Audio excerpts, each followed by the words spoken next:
Maestro, uma honra para nós ter a sua presença na abertura deste Congresso Internacional da ADEFAS, que conta com mais de 1.300 participantes. Hoje dou uma notícia, são inscritos de 18 países e temos como palestrantes 10 países participantes. É efetivamente um sucesso. Talvez o maior congresso internacional pela web em direito de família, com um único tema, união de fato, no mundo. É esse o nosso congresso da ADEFAS, porque esta é a ADEFAS, é a família ADEFAS. Maestro, queremos ser brindados por sua música, queremos ouvi-lo exatamente para que tenhamos toda esta tranquilidade que vem do seu piano, da sua arte. Maestro, por favor, dê algumas palavrinhas, porque ouvi-lo é sempre o maior prazer para todos nós. O que eu posso dizer é o seguinte, que eu sempre acredito na trajetória da esperança.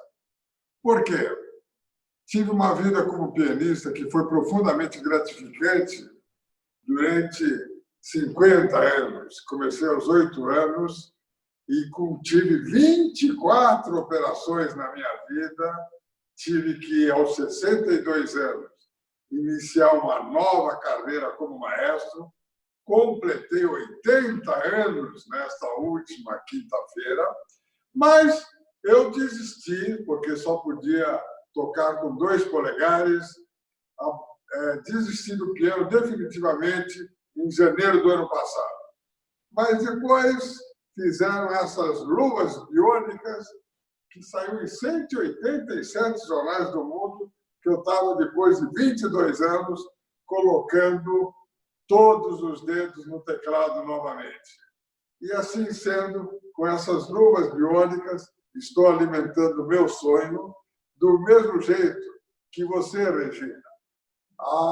Sempre continua com os seus sonhos, com as suas experiências e, antes de tudo, com a sua dignidade em relação ao seu ofício. Foi uma honra estar presente no seu congresso.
Perfeito!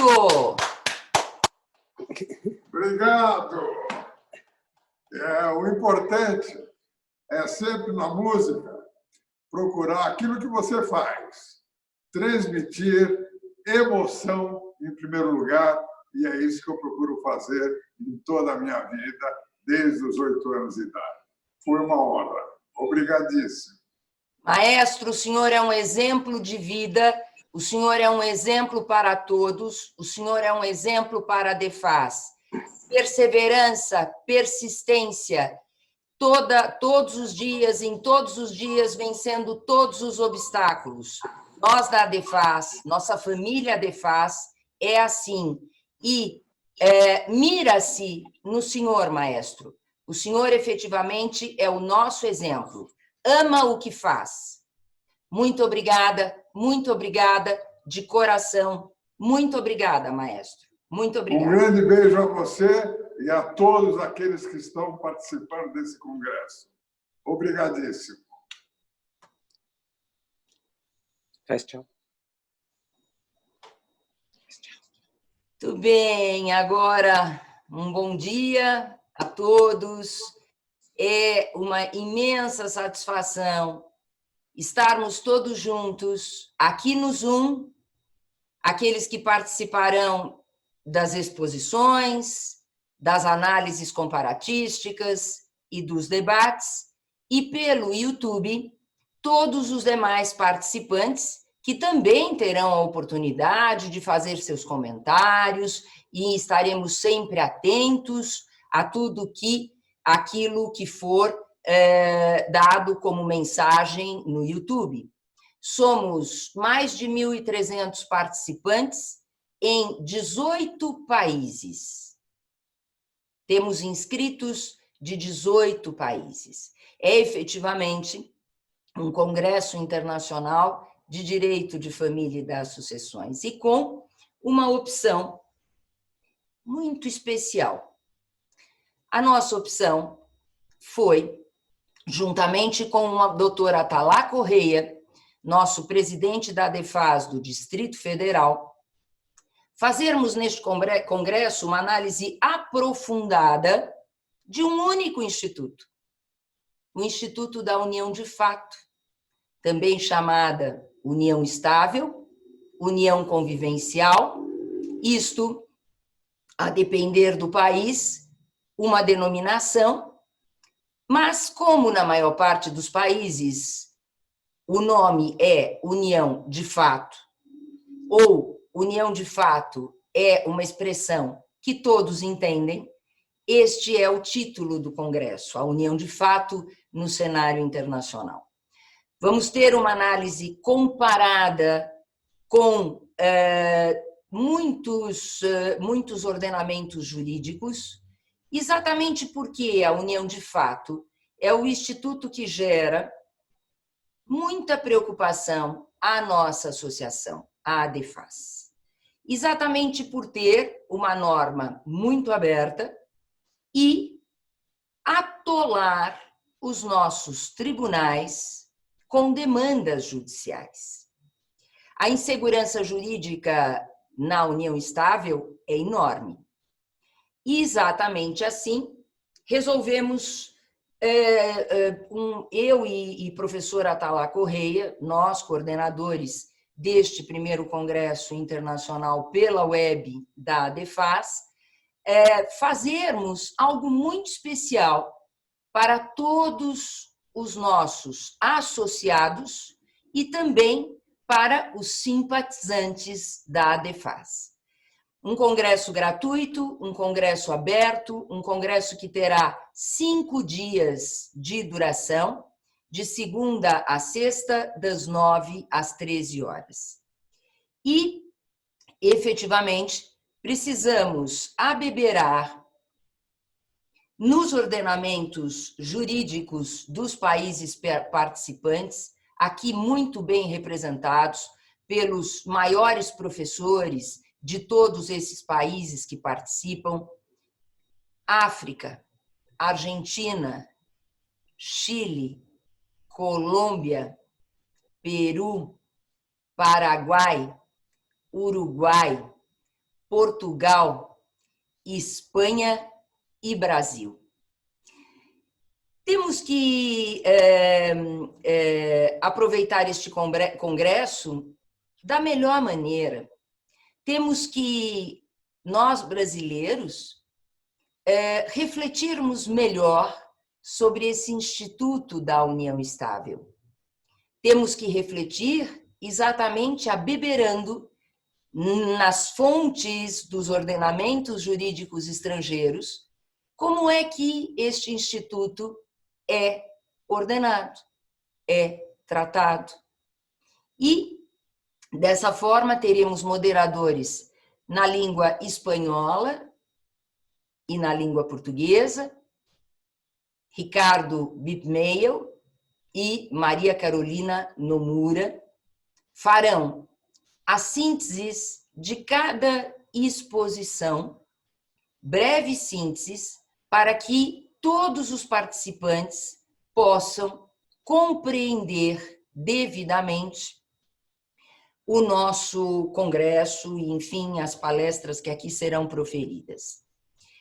Agradecemos de coração a todos a aceitação do convite da ADEFAS para realizarem exposições e análises comparativas, que findarão com a presença do professor Ives Gandra da Silva Martins. Iniciamos com o maestro João Carlos Martins e finalizaremos com o professor Ives Gandra da Silva Martins. Para quem não sabe, são irmãos, família, e isto também tem um significado muito especial para o nosso congresso, que luta pela família, a ADEFAS, que é pela família. Quero, então, reiterar esses meus profundos e sinceros agradecimentos. Professor Atalá Correia, nosso também coordenador do Congresso, em razão de suas funções na magistratura, não estará conosco hoje, mas diz que está com a mente aqui e o coração também, e isto é certo. Quero agradecer a todos os nossos queridos amigos e amigas, professores do mais alto nível, que estarão aqui conosco em exposições e análises comparatísticas e também em debates. Tenho a honra agora de apresentar a fundadora e presidente da Associação de Direito de Família e das Sucessões, a ADEFAS, pós-doutora em Direito da Bioética pela Faculdade de Direito da Universidade de Lisboa, doutora e mestre em Direito Civil pela Faculdade de Direito da Universidade de São Paulo, graduada em Direito pela Universidade Presbiteriana Mackenzie, professora titular da disciplina de Relações Familiares no século XXI, no curso de mestrado em Direito Privado e Relações Sociais do Centro Universitário 7 de Setembro, diretora de Relações Institucionais da União dos Juristas Católicos de São Paulo, titular da cadeira número 39 da Academia Paulista de Letras Jurídicas,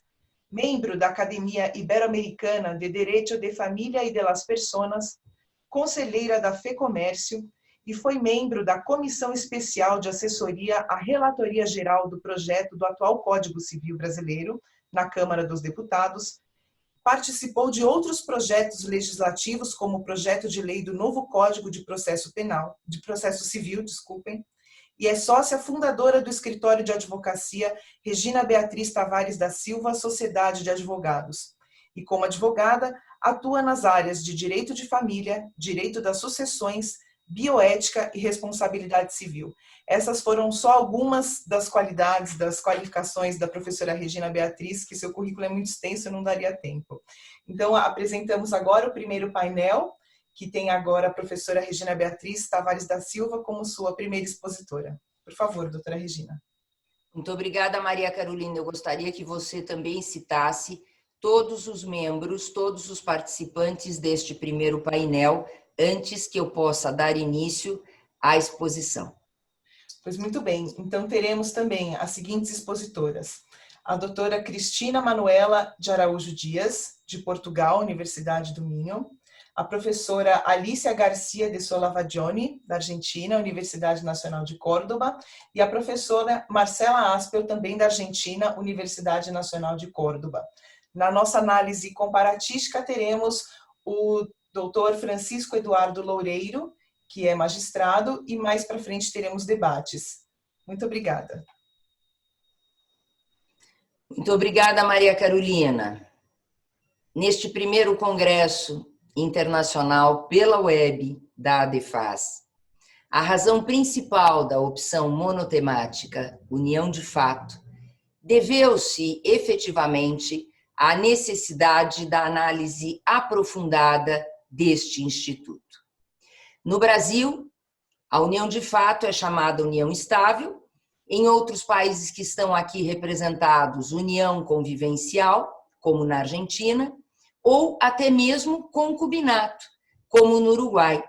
Aliás, serão muito interessantes os esclarecimentos que a professora Beatriz Ramos, nossa representante da Argentina, nossa representante do Uruguai, dará sobre o uso desta expressão em seu país, que não tem o significado de mancebia como alguns pensam, como incautamente, inclusive um jornal, certa feita em São Paulo, disse que um trisal, ou seja, 3 pessoas em poligamia, estariam saindo do nosso país e indo para o Uruguai, porque a ADEFAS teria impedido a felicidade deste trisal.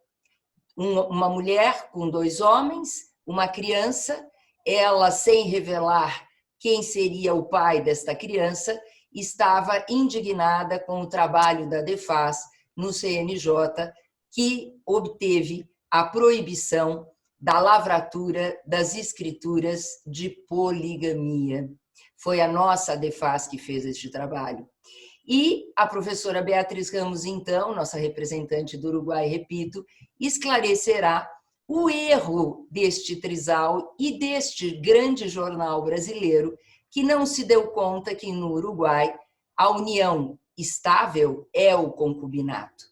É ali, efetivamente, também uma entidade familiar. É a nossa expressão, aquela expressão que usávamos antes da Constituição de 1988 no nosso país, concubinato.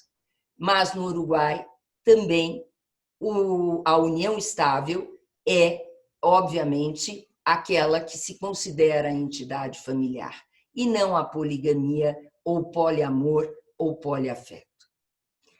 Há tempos, efetivamente, me preocupa a regulamentação legal da união de fato no direito brasileiro.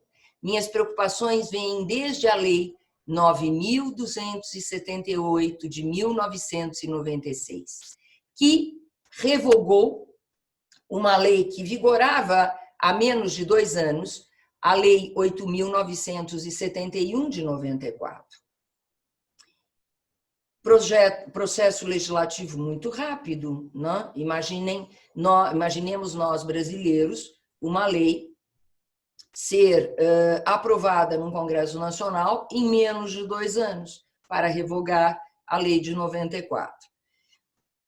E essa lei 9.278 de 96 acabou por servir de base ao nosso Código Civil, ao Código Civil vigente, em razão das limitações regimentais do processo legislativo do nosso atual Código Civil. Explico. Porque participei da comissão especial do projeto de Código Civil brasileiro. Minhas preocupações naquela comissão de juristas que, na última fase do Congresso Nacional, no projeto legislativo de Código Civil, foram manifestadas perante a comissão. O projeto tinha exatamente a redação do atual artigo 1723, pelo qual é reconhecida como entidade familiar a união estável entre o homem e a mulher, configurada na convivência pública, contínua e duradoura, e estabelecida como objetivo de constituição de família. Propus, naquela comissão, nos idos de 1998, 1999, 2000, que constasse deste dispositivo um prazo mínimo de duração e também a coabitação ou moradia sob o mesmo teto como requisitos para a constituição de uma união estável, de uma entidade familiar, assim considerada pela nossa Constituição Federal, nossa Constituição da República Federativa do Brasil, desde 1988, no artigo 226, parágrafo 3º. Não houve concordância. Eu, com o meu costumeiro perfil, que muitos conhecem, sou extremamente insistente, persistente e até teimosa. Só que tive que me calar. Tive que me calar diante da colocação do relator do projeto de Código Civil na Câmara dos Deputados, o deputado Ricardo Fiuza, que esclareceu à comissão. Se nós fizermos modificações nos dispositivos do Código Civil que chegaram do Senado à Câmara dos Deputados, este projeto terá que retornar ao Senado e retornará com todos os seus artigos e, portanto, poderá sofrer modificações em outros dispositivos, inclusive de outros livros do Código Civil, e, desse modo, voltará novamente à Câmara, o nosso processo legislativo é bicameral, e, dessa forma, nós teremos o chamado ping-pong, ou seja, não teríamos um Código Civil aprovado em breve tempo, tendo em vista o processo, obviamente, no Senado e depois na fase final da Câmara, porque esse projeto ele iniciou-se na década de 70. Então, quando falamos em breve tempo, queremos dizer da última fase legislativa, a fase do Senado, a fase da Câmara, porque o projeto começou na Câmara, foi ao Senado e voltou à Câmara. Eu falo dessa última fase, em especial da fase da Câmara, sob a relatoria do deputado Ricardo Fiuza e com esta comissão de juristas em que tive a honra de participar. Também participou dessa comissão um dos nossos palestrantes, o professor Carlos Alberto Dabos Maluf, que também fará uma análise comparatística no nosso congresso. Pois bem, o Código Civil teve que entrar em vigor com esse dispositivo que é uma norma aberta e que possibilita inúmeras interpretações. Com insegurança jurídica, com um afrouxamento dos requisitos e, ao mesmo tempo, com os mesmos efeitos do casamento civil. Repito, união duradoura, sem prazo, pública e notória, sem unicidade domiciliar, com o objetivo de constituição de família. Seriam 2 anos? Seria 1 ano? Há quem diga hoje que são suficientes 6 meses para que haja uma união estável com os mesmos efeitos do casamento. Porque, afinal de contas, se tudo hoje tem uma rapidez tão grande, tudo que se faz tem que ser muito célere, poder-se-ia pensar que uma união com alguns meses já seria duradoura, já estaria preenchendo aquele requisito daquela norma aberta do artigo 1723 do Código Civil. E, em descompasso com esse afrouxamento ou relaxamento nos requisitos da união estável no direito brasileiro, é realizada pela legislação a equiparação de seus efeitos ao casamento civil na dissolução em vida, o que também é fruto daquela desafortunada Lei 9.278 de 96, regime da comunhão parcial de bens, tudo que é adquirido onerosamente durante a relação se comunica, salvo pacto em contrário, escrito e escrito em notas, ou seja, por meio de um tabelião de notas.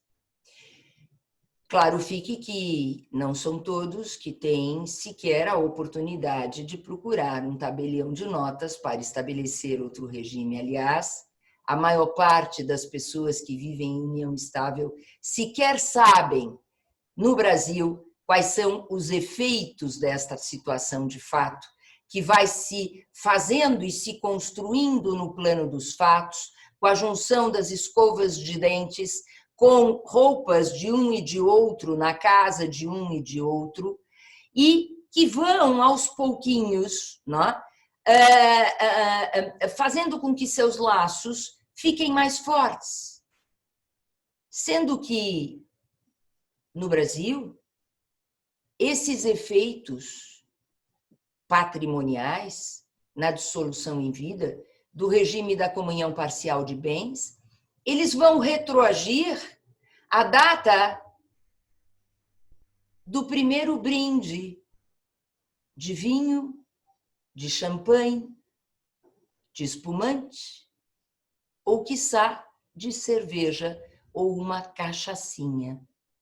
Ou seja, ainda para completar o cenário de absoluta insegurança jurídica no Brasil, nós temos uma retroação dos efeitos ao início da união estável, um início também muito nebuloso, porque não se sabe se for exatamente quando é que ocorreu este início, a não ser que haja uma escritura pública da qual conste o termo inicial da união, e repito, são poucos os que fazem a escritura pública. E sobre esta parte que estou aqui comentando, que é esta retroação ao primeiro brinde de champanhe dos efeitos, ou seja, se duas pessoas passam a manter uma relação afetiva, passam a viver juntas, a juntar as escovas de dentes, e um deles compra um carro, uma geladeira, um imóvel, e compra com os seus salários, obtidos naquele mês em que a união começou, ou supostamente começou, esse bem ou esses bens vão se comunicar ao outro. É de refletir isto tudo. E nós, brasileiros, estamos um tanto quanto anestesiados com este ordenamento legal que vem de 1996, nessa lei feita assodadamente e irresponsavelmente, e que teve que ser seguida pelo Código Civil, pelas razões regimentais já expostas anteriormente. Também efeitos pessoais, pensão alimentícia, alimentos com natureza assistencial. Não estou falando da prestação compensatória, nessa evolução impressionante que teve a Argentina, assim como teve Portugal, assim como se inspiraram estes países no ordenamento francês. Eu estou falando pensão alimentícia de natureza assistencial. E como se não bastasse, uma situação de fato passou a ser equiparada pelo Supremo Tribunal Federal ao ato solene do casamento, também em efeitos sucessórios. Em tese de repercussão geral firmada pelo STF, nos recursos extraordinários números 646721 e 878694, o companheiro passou a ter os mesmos direitos hereditários do cônjuge, ou seja, da pessoa casada. Por sinal, graças à nossa DEFAS, que integrou como amicus curiae o processo judicial desses dois recursos, em que se firmou aquela tese de repercussão geral da equiparação dos efeitos sucessórios da união estável aos do casamento, o companheiro, o convivente, não é herdeiro necessário e, portanto, pode ser excluído por testamento da herança. Integra a ordem de vocação hereditária, porém, graças aos embargos interpostos pela DEFAS, é apenas a ordem de vocação hereditária que se aplica, e não o artigo 1845 do Código Civil, que elenca os herdeiros necessários. Cônjuge, pessoa casada, é herdeiro necessário. Companheiro, que vive em união estável, não é herdeiro necessário. Pelo menos esta autonomia da vontade foi conservada às pessoas que podem escolher a união estável sem que tenham ali um herdeiro necessário. Ao menos isto, graças ao trabalho, repito, da nossa ADEFAS. Em suma, diante dessa norma legal, oriunda da Lei de 96, com um romanticismo que não deveria e não poderia caber num ordenamento legal, que, repito, teve que ser repetida no Código Civil de 2002, por razões já esclarecidas, cabem as interpretações mais variadas e disparatadas. Hoje em dia, se dois namorados ou noivos vivem juntos por causa da pandemia, porque não suportariam ficar longe um do outro diante das medidas de isolamento social, cujo término é imprevisível, poderiam, no final da pandemia, que é imprevisível, não é? Fala-se, inclusive, hoje numa segunda onda pandêmica do Covid-19. Poderiam ser havidos como companheiros com os mesmos efeitos do casamento. E se um deles viesse a morrer, o outro poderia se arvorar como herdeiro, concorrendo com filhos anteriores do namorado falecido, ou mesmo com os seus pais. É algo muito grave, é algo que precisa ser efetivamente enxergado, é o favorecimento ao enriquecimento indevido. E o Superior Tribunal de Justiça, graças ao Superior Tribunal de Justiça, que não é o Supremo Tribunal Federal, é um outro tribunal, num remédio que procurou dar a estas situações causadas pela lei de 1996 no nosso Brasil, criou a figura do namoro qualificado, do qual falará o nosso querido professor Carlos Alberto Dabos Maluf. Bem,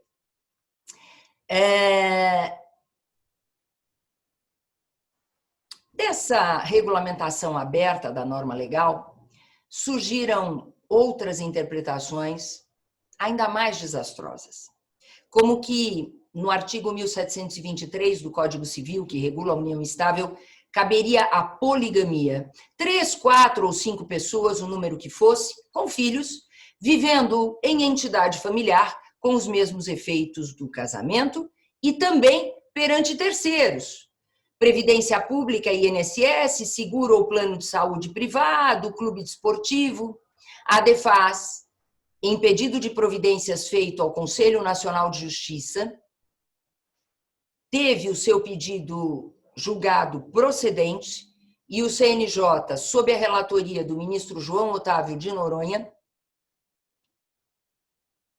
julgou pela vedação na lavratura de escrituras públicas de poliamor ou poliafeto, ou seja, de poligamia com os efeitos da união estável. Está vedada a lavratura de escrituras de poligamia no nosso país, graças ao trabalho da ADEFAS. Outras ideias igualmente destruidoras da família surgiram dessa descuidada norma legal do artigo 1723, que teve que seguir a lei de 1996, com a atribuição de direitos aos cúmplices de adultério, ou seja, aos amantes. Recurso extraordinário de repercussão geral no Supremo Tribunal Federal, 1045273, de relatoria do ministro Alexandre de Moraes, que proferiu um brilhante voto na primeira sessão de julgamento, seguido por seus pares ministro Gilmar Mendes e ministro Ricardo Lewandowski, que igualmente foram brilhantes nos seus votos, no sentido de que não podem, no Brasil, ser atribuídos efeitos previdenciários à amancebia, aos amantes, em concorrência com o viúvo ou a viúva, tiveram ali uma divergência, aberta pelo ministro Barroso, seguida pelo ministro Fachin, pela ministra Carmen Lúcia e pela ministra Rosa Weber. Segundo essa divergência, numa união estável, não existem impedimentos. O Supremo, que julgou há pouco tempo aqueles outros 2 recursos extraordinários aos quais acabei de me referir, pelos quais a união estável se equipara ao casamento em efeitos sucessórios, agora, numa primeira sessão de julgamento, na divergência, afirma que a união estável não se equipara ao casamento em termos de impedimentos. Onde estamos? Onde estamos? É preciso que os ministros que ainda estão por julgar, porque não estavam presentes na primeira sessão, ministro Luiz Fux e ministro Celso de Mello, graças ao pedido de voto do nosso ministro Toffoli, que interrompeu a sessão, pediu vista e irá votar também numa segunda sessão. Espero que os outros 2 ministros não presentes na primeira estejam nesta última, para que possamos procurar reverter esta divergência. Nosso país será o país do carnaval eterno, do carnaval do ano todo.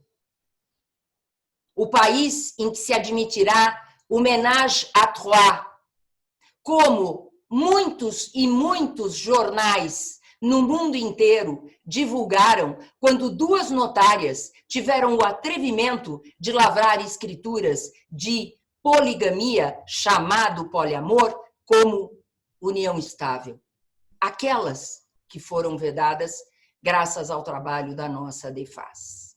Bem, professora Alicia Garcia de Solavagione certamente falará sobre os impedimentos na união estável e também sobre como o direito previdenciário, embora autônomo, é nas fontes do direito de família que regula a atribuição de pensão por morte.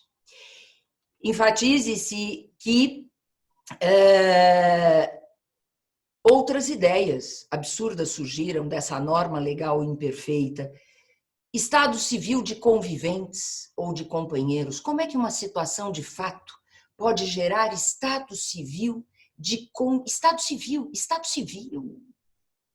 Isto num projeto de lei chamado Estatuto das Famílias, que pretendia substituir todo o livro do Código Civil com esta atrocidade, entre outras, mas que com o trabalho da DEFAS está arquivado e esperamos não venha a ser. Se for, a DEFAS estará mais uma vez atenta e trabalhando em prol da família e da segurança jurídica. Não posso furtar-me de falar do regime da separação obrigatória na união estável. E aqui, mais uma vez, o grande Superior Tribunal de Justiça. Repito, não é o Supremo Tribunal Federal, isto para os nossos participantes de outros países.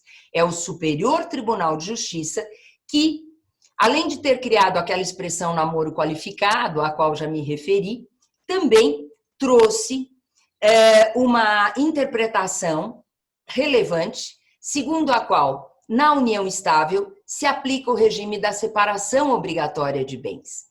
As pessoas que se unem com mais de 70 anos terão a proteção patrimonial do regime de separação obrigatória de bens, por analogia à norma do casamento civil. Quero dizer que o professor Eduardo de Oliveira Leite, nosso grande fundador, genuíno da nossa ADEFAS, tratará no último dia do nosso congresso, certamente com muito brilho também, como todos os demais expositores, sobre este tema dos efeitos sucessórios da união estável e do trabalho da ADEFAS no Supremo Tribunal Federal. Bem, salve o Superior Tribunal de Justiça, salve o Tribunal de Justiça do Estado de São Paulo e outros tribunais estaduais do Brasil. Salve a boa jurisprudência. Por quê? Não fosse ela, por força exclusiva dessa norma legal sobre união estável, oriunda da Lei 9.278 de 1996, teríamos efetivamente ainda muitos outros e mais problemas. Esperamos que, após este congresso, em que todos poderemos abeberar as fontes de outros ordenamentos jurídicos, cujos países estão tão bem aqui representados na ordem alfabética: África, Argentina, Chile, Colômbia, Espanha, Paraguai, Peru, Portugal e Uruguai, a união estável, tão usual em terras brasileiras, deixe de ser aquela paçoca referida por meu tradutor Ricardo Bipmeil, aquele amassado confuso que pode até ser gostoso, mas pode trazer prejuízos imensos às pessoas no nosso país e às famílias no nosso país. Depois deste congresso, para finalizar, certamente a ADEFAS estará ainda muito mais fortalecida pelos conhecimentos que adquirirá com os nossos queridíssimos expositores estrangeiros, para continuar a lutar pela família e realizar estudos cada vez com mais profundidade, inclusive para apresentação de sugestões legislativas que resguardem um dos maiores, principais valores da Associação de Direito de Família e das Sucessões, a ADEFAS, que é a segurança jurídica. Muito obrigada e vamos aí voltar a palavra a Maria Carolina, não, primeiro ao Ricardo Bipmeil, desculpem, que vai fazer uma breve síntese da minha exposição para os nossos participantes da língua espanhola. Muito obrigada, sejam todos bem-vindos. Um lindo congresso para todos nós.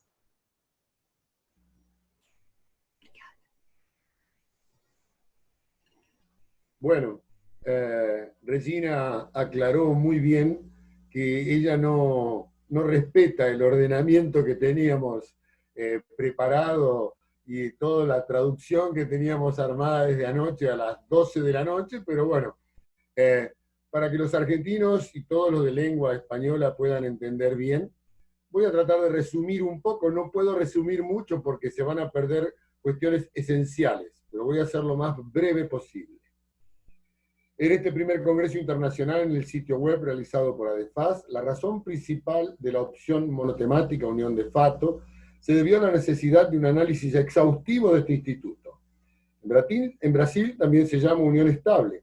En otros países que están representados aquí se llama unión convivencial, como en Argentina, o incluso concubinato, como se llama en Uruguay. Así serán muy interesantes los esclarecimientos que la profesora Beatriz Ramos dará sobre el uso de esta expresión en su país, que no tiene el significado de mancebía o amante, como incautamente algunos piensan de una entidad familiar propiamente dicha. Hace tiempo que la doctora Regina Beatriz Tavares da Silva se preocupa por la regulación legal de la unión de fato en la legislación brasilera. Sus preocupaciones provienen de la ley 9.278 del 96, que revocó la ley anterior, 8.971 del 94, que estuvo en vigencia por menos de 2 años y terminó sobreviviendo a la base del Código Civil de 2002, debiendo a limitaciones regulatorias del proceso legislativo de nuestro actual diploma civil. Explicó Regina Beatriz que, como participó en la comisión especial del proyecto del Código brasileño en vigor, sabe perfectamente lo que sucedió. estaba la mencionada doctora en una reunión cuando propuso directamente esta integración, y esto quedó anulado. ¿Por qué? La doctora Regina Beatriz propuso la inserción en un plazo mínimo de 2 años y también propuso que la ley debiese incluir la unicidad de hogar, o sea, vivienda bajo el mismo techo, la convivencia. Después de todo, si la entidad familiar de la unión estable debe ser similar al matrimonio, debe tener la apariencia de un matrimonio, sabiendo que el matrimonio hay un deber de convivencia en la misma casa. Misma casa puede aceptar la duplicidad en el hogar por las razones justificadas jurídicamente, personales, familiares, profesionales, por lo que también debe prever la norma legal de la unión estable. No recibió el apoyo de los otros miembros porque manifestaron que tuvo que callarse. ¿Por qué? Porque si ella hacía esta aclaración, evidentemente iba a pasar a ser un ping-pong de la Cámara de Diputados a la Cámara de Senadores, de la Cámara de Senadores al Senado, bueno, abriendo la puerta a otros cambios del artículo del entonces proyecto de ley del Código Civil. Las reglas de procedimiento de la Cámara de Diputados en la última fase de este proyecto de ley en el Congreso Nacional permitieron tan solo la repetición de reglas dispersas que estaban vigentes durante el largo proceso del proyecto de ley del Código Civil, que comenzó en la década del 70, es decir, solo permitió seguir la redacción de la ley 9.278, que es la nefasta ley. La inseguridad jurídica causada al sistema brasileño por esta ley recién mencionada, por lo tanto, a toda sociedad en el tratamiento de la unión estable, surge especialmente de la relación de los requisitos que, previo y reiterado, tuvo que registrarse y repetirse en el Código Civil por razones recién explicadas. No existe un tiempo de duración mínimo. Ella sugirió 2 años, sería 1 año. Algunos dicen 6 meses. Bueno, al final todo queda, como dijo la doctora Regina, con un principio de un champagne o de una copa o de un vino. Ahí comenzó la unión estable, cosa que no puede quedar así. Esto debería ser pocos meses, tendría que ser duradera. No. La cohabitación no es un requisito en su constitución. Los novios pueden confundirse con unión estable. Es decir, en desacuerdo con la regulación y la relajación de los supuestos de unión estable, la equiparación de los efectos del matrimonio civil sobre la disolución en vida es llevado a cabo por la legislación, que también es el resultado de la desafortunada ley 9.278 del 96.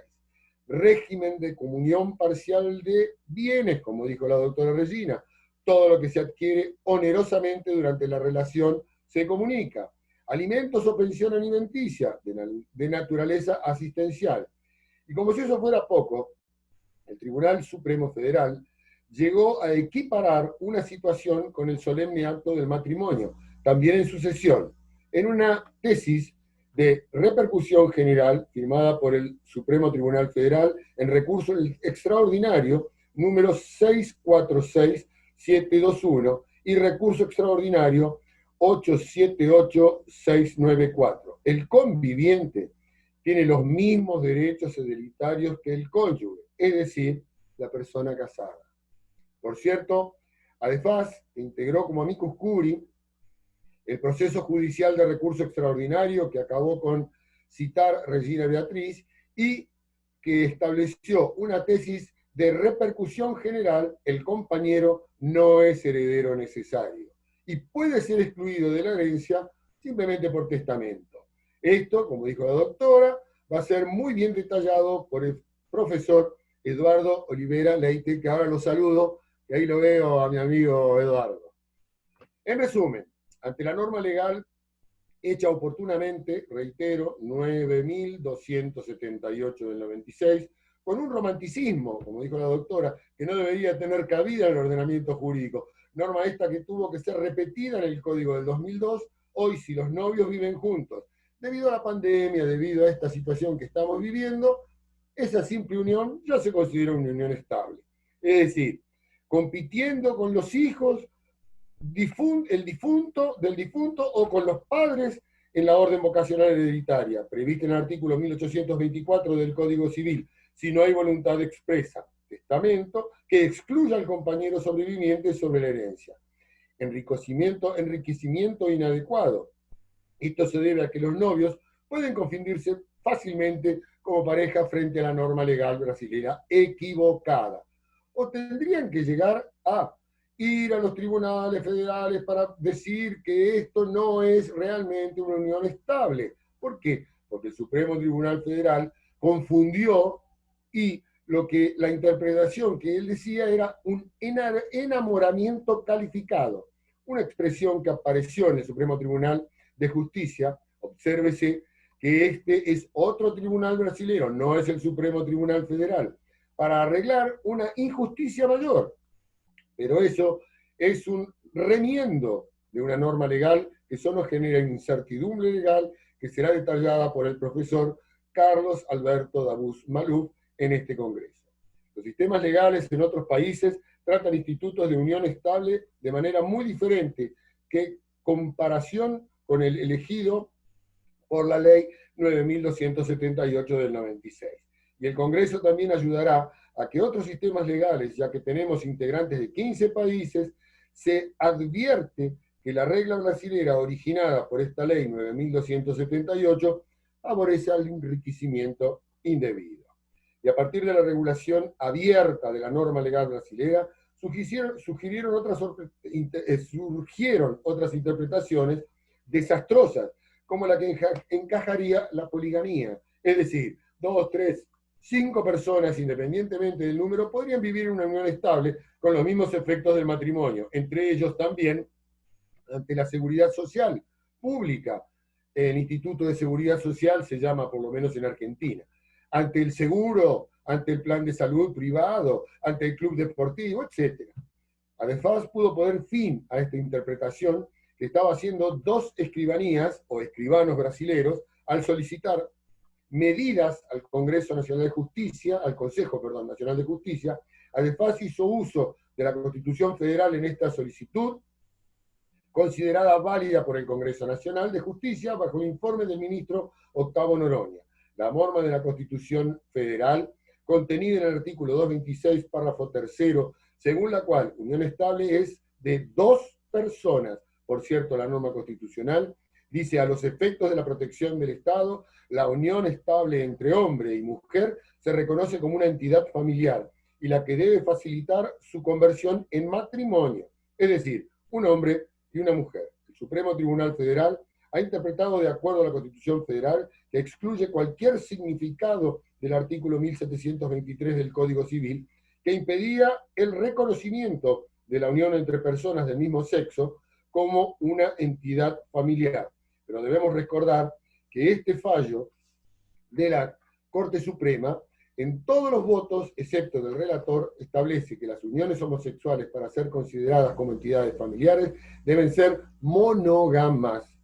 Sentencia dictada en acción de inconstitucional ADI 4277. La unión estable, bajo la perspectiva constitucional, será examinada por el profesor Ivi Gandra da Silva Martins al fin de este Congreso.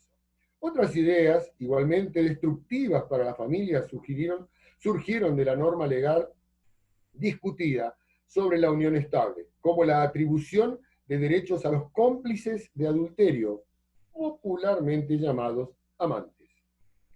La apelación extraordinaria 1045-273 está en recurso en el Supremo Tribunal Federal por el relator Alexandre de Moraes, quien dio un voto brillante, seguido por otros también muy colocados por los ministros Gilmar Méndez, Ricardo Lewandowski, afirmando el relator, acompañado por partes citados, que no es posible asignar derechos de seguridad social a los amantes. Por la divergencia, fue abierta por el ministro Barroso, seguido por la ministra Carmen Lucía, por la ministra Rosa y por el ministro Fachin, en la que se dijo que la unión estable no existen los mismos impedimentos que para el matrimonio, atribuyendo derechos de seguridad social. Recuerde que esta puerta y de otros derechos en una relación paralela, es decir, un concubinato. El ministro Toffoli solicitó vista y se programará la segunda sesión del juicio, a la espera de los votos de los ministros Toffoli, Luis Fuchs, Celso de Mello. Los dos últimos no estuvieron presentes en la primera sesión.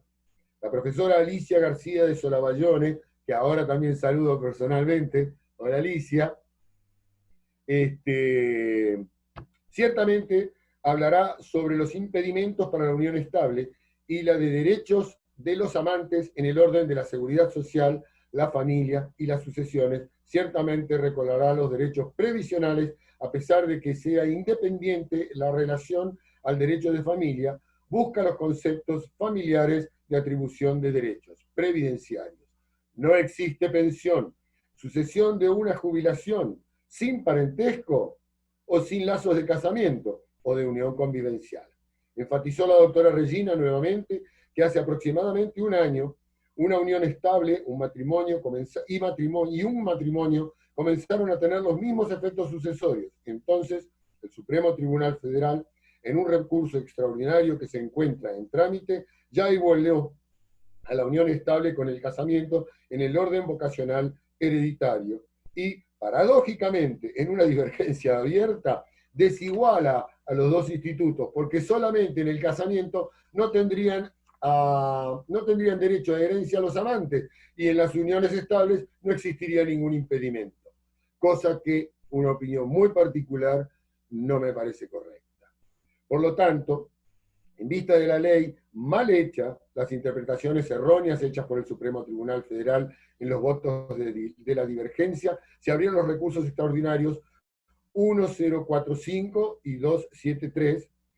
El estado civil de los cohabitantes o compañeros también fue propuesto en Brasil por el proyecto 470 de 2013, que se llamó Estatuto de la Familia, que gracias a las críticas de ADEFAS ya no se discute en el Congreso Nacional. ¿Dónde estamos? Una situación de hecho como la unión estable genera un estado civil. Otra cosa que particularmente me parece ridícula, perdón Regina que agregue alguna palabra mía. Presunción de paternidad, una situación de hecho, cuando no debería existir ni el matrimonio frente a la libertad sexual femenina. El profesor Francisco Eduardo Loureiro ciertamente abordará este tema. Saludos, Francisco Eduardo Loureiro. Régimen de separación obligatoria en la unión estable. El Tribunal Superior de Justicia, además de haber creado la expresión enamoramiento calificado para evitar el enriquecimiento indebido de un novio o un prometido, aceptó una tesis que ha defendido durante años, según la cual el régimen de separación obligatoria también debe aplicarse a la unión estable. Si uno de los compañeros tiene más de 70 años, no se debe comunicar nada en la relación, en su disolución en vida o por la muerte. Después de todo, si hay un matrimonio, si el artículo 1725 del Código Civil ordena la comunión parcial del régimen de bienes, cuando no existe posibilidad de aplicar otro régimen, desde el matrimonio hasta unión estable. Se aplican las otras reglas generales de los regímenes de propiedad matrimonial en el Código Civil, entre ellos el régimen obligatorio de separación de bienes. Regla de separación obligatoria en la unión estable. El Tribunal Superior de Justicia, además de haber creado la expresión enamoramiento calificado para evitar el enriquecimiento innegable de un prometido, además de una tesis que Regina Beatriz defendió durante años, según la cual el régimen de separación obligatoria también debe aplicarse a ella. Unión estable. Si uno de los integrantes de esta unión tiene más de 70 años, no debe comunicar nada en la relación ni en su disolución en vida o a través del cambio. Después de todo, si hay tal cosa, matrimonio, el artículo 1125 del Código Civil ordena la comunión parcial de bienes en el caso de otra propiedad, ya que el matrimonio tiene una unión estable, se aplican en otras reglas generales de la propiedad.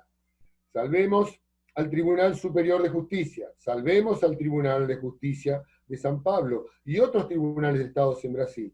Salvemos la buena jurisprudencia, porque si no fuera por eso, en virtud de la norma legal sobre unión estable originada por esta nefasta ley 9278 del 96, tendríamos efectivamente otros problemas que los expuestos anteriormente. Esperamos que después de este congreso, en que todos podamos beber de las fuentes del sistema legales, cuyos países están tan bien representados en el orden alfabético, que ya Renina nombró, pero los voy a reiterar: África, Paraguay, incluyo Brasil, Chile, Colombia, España, Paraguay, Perú, Portugal y Uruguay. La unión estable, tan habitual en tierras brasileras, continúa recibiendo los estudios de la familia FAS, con toda la profundidad necesaria para la presentación de seguridad, sugerencias legislativas que salvaguarden la seguridad jurídica de Brasil.